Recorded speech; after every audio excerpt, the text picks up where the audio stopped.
अनिजी भएर थियो वर्षदेखि निरन्तर उकालो लागेको अवस्थामा आगामी दिनमा अझै सुधार हुँदै जाने विश्वास व्यक्त गर्दछु। हजुर माफ गरेर होला नर्भस भएको छु।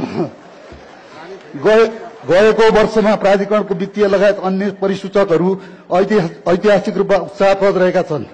कुल विद्युत बिक्री, कुल आय, खुद मुनाफा, ऊर्जा निर्यातका साथै ग्राहक संख्यामा भएको वृद्धिले नयाँ उचाइ हासिल गरेको छ।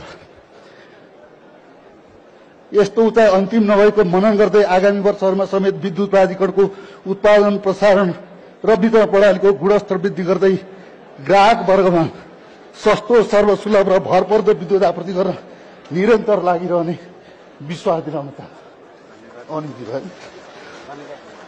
अन्त्यमा नेपाल विद्युत प्राधिकरणको 37औं वार्षिकोत्सवमा हाम्रो साथमा खुशी साथ गरेर पाल्नुभएका सम्पूर्ण अतिथिगण, उपभोक्ता वर्ग लगायत उपस्थित नेपाल विद्युत प्राधिकरण परिवारलाई पुनः स्वागत गर्दै 37औं वार्षिकोत्सव अविस्मरणीय बनाई दिनुहुन सक्दा र मेरो व्यक्तिगत तर्फबाट हार्दिक अनुरोध गर्दछु। धन्यवाद।